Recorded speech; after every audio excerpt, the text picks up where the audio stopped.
कुछ भी मिल जाए तुम्हें, जब तक प्रभु नहीं मिलेंगे तब तक तुम्हें विश्राम नहीं मिलने वाला। कुछ भी बन जाओ, ब्रह्मा बन जाओ, इंद्र बन जाओ, कुछ भी, भटकना नहीं मिटेगा।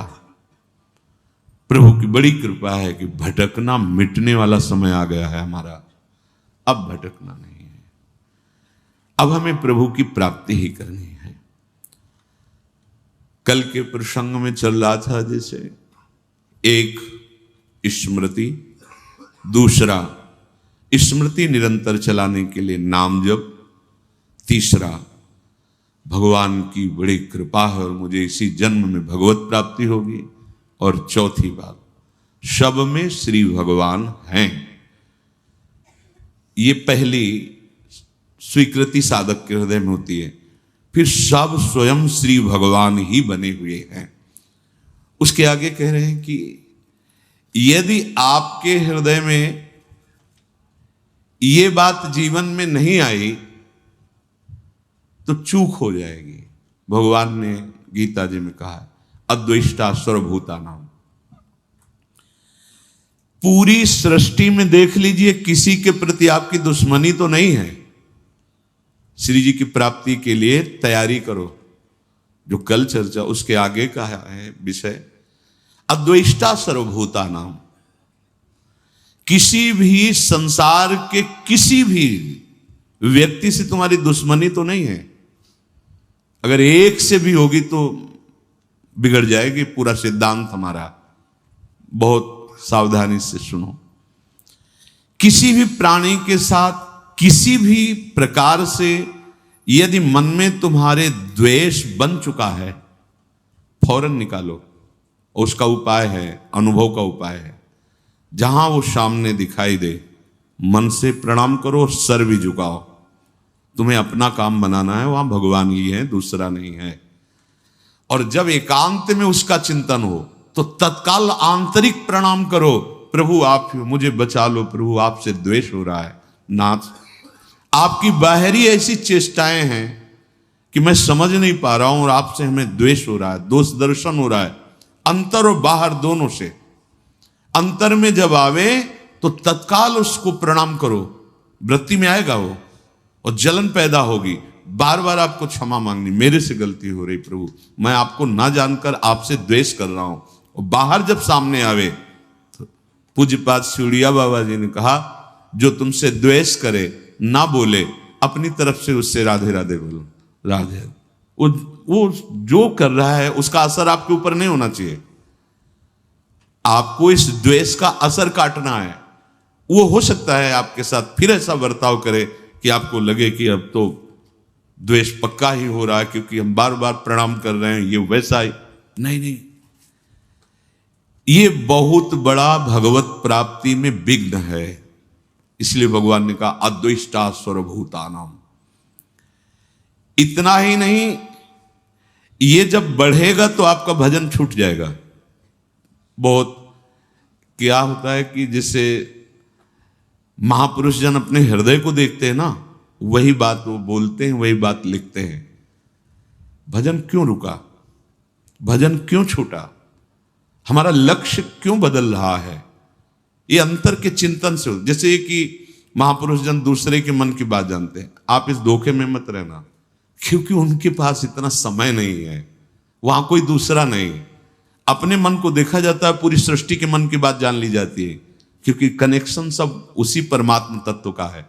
तो लगता है ये तो हमारे मन की बात जान गए। जो ऊंचे महापुरुष हैं, ये छोटी छोटी बातों की नहीं, क्या सोच रहे हो क्या, ये नहीं। वो बहुत ध्यान देने की बात है। बहुत हम लोग जहां चूक करते हैं, ये एक तरह का ऐसा नाशकारी भाव है द्वेष कि धीरे धीरे आपके मन में इतना फैलेगा कि आपके भजन को छीन कर देगा। चले थे भगवत प्राप्ति, सब जगह अपने प्रभु को देखने, चूक हो रही है। आपका भजन छूटा, आपका द्वेष बढ़ा, आपकी साधना गई। अब आगे भले चांस मिले, अब दुर्गति की बात शुरू हो गई, क्योंकि आपने द्वेष करके उसके नाश का चिंतन शुरू कर दिया। और आपको चिंतन क्या करना था कि मेरे प्रभु क्रूर से क्रूर पुरुष में भी विराजमान, ये क्रूरा अपि पापिनो न च सताम संभाष्य दृश्याश्चये। बोले तो बहुत कठिन। तो फिर आप एक गांव के प्रधान बनना चाहते, पूरे गांव में हाथ जोड़ते हैं कि नहीं जोड़ते? अब चाहे जितने बड़े रईस हो, जमींदार हो, चाहे जितना बड़ बल विक्रम हो, पर गांव के प्रधान पद में बैठना तो हाथ जोड़ना पड़ेगा दरवाजे पे जाके। और अगर आपको मुख्यमंत्री बनना है तो पूरे प्रदेश को अनुकूल करना पड़ेगा अधिक से अधिक। प्रधानमंत्री बनना है तो पूरा देश आपको, अगर परम पद तो पूरा विश्व आपको सपोर्ट करे, एक भी कोई द्वेषी न रह जाए, तब परम पद प्राप्त होता है। समझो, ऐसा कैसे हो सकता है? तो फिर भेड़ चढ़ाने की योग्यता तुम्हारे अंदर है तो तुम देश का शासन करने की योग्यता कैसे धारण कर सकते हो? पहले अपनी योग्यता बढ़ाओ। तो भगवत परम पद की योग्यता क्या? अजात शत्रु, एक भी कोई द्वेषी संसार में न रह जाए। अब जहां अभी भजन हुआ नहीं और द्वेष का पोषण होने लगा, ऐसा द्वेष का पोषण, अपने में सद्गुण भावना, अपने में साधु की भावना और दूसरे में निंदा की भावना, चले कहां हो, जा कहां रहे हो, प्राप्त क्या करना है, कर क्या रहे हो? आगे जो लिखा है इसीलिए रुक के, जो अंदर से द्वेष भाव बढ़ाने लगता है, बैर भाव दृढ़ कर लेता है, तो उसका भजन जितना रोक दिया गया, लेकिन उसको प्रेत योनि प्राप्त होगी। महापुरुषों के वचन है। जो अंदर से दूसरों के प्रति द्वेष दोष भाव करके जलता रहता है, बुरा मनाता रहता है, भले किसी वेश में हो, तो क्या समझते हो? प्रेत बनना कोई ऐसा थोड़ी कि बहुत ही निंदनीय कर्म करने वाला प्रेत बनता है।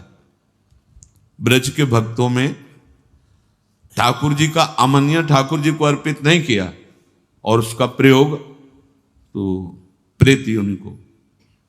ऐसा नहीं कि वृंदावन में प्रेत नहीं है, चरित्रों को पढ़ के देखो, चूक नहीं करनी।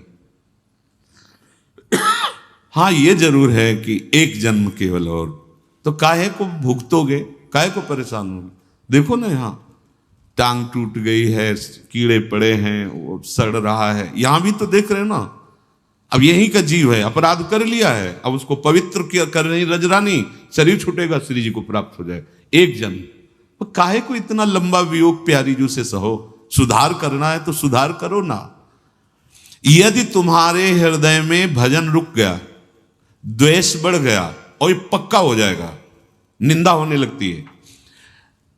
पाप कर्म करने से भजन करने में विक्षेप पड़ने लगता है, लेकिन अपराध हो जाने पर भजन रुक जाता है। ये अपराध के अंतर्गत आता है द्वेष। ये बहुत सूक्ष्म विषय है और ये बहुत आयत रहता है हृदय में।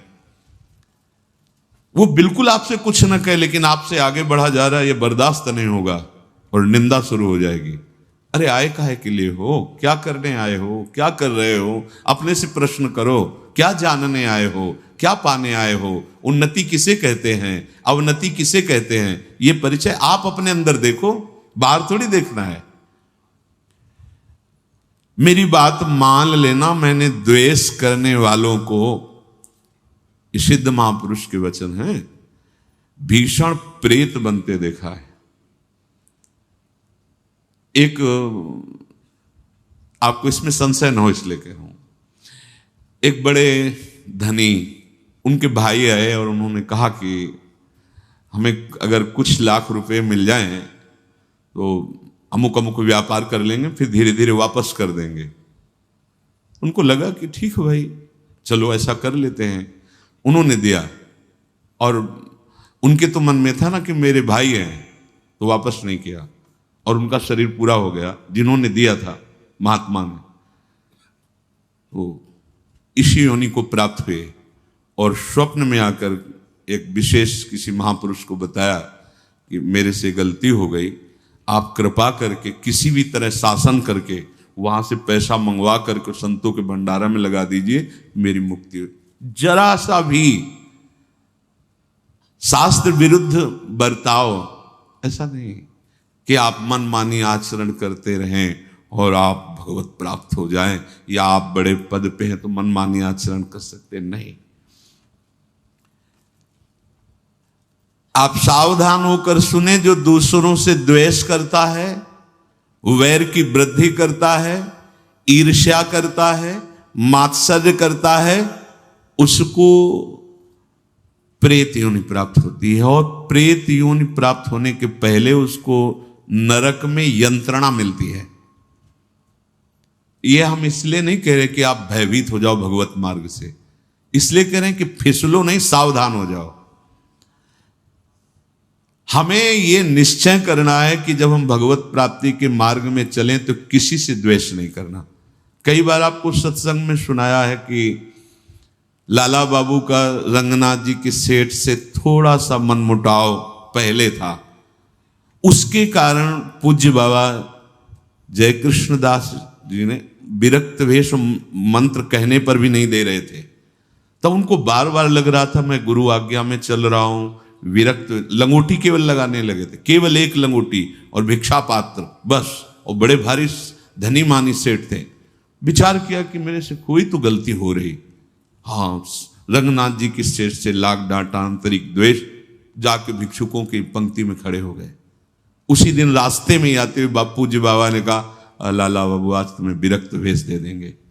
समझिए, छोटा सा भी द्वेष एक महापुरुष स्वीकार नहीं कर रहे, विरक्त भेष और निज मंत्र देने के लिए, हमें परम पद देने के लिए। कैसे हम किसी से द्वेष करें, किसी का दोष दर्शन करें, ये सावधानी के लिए।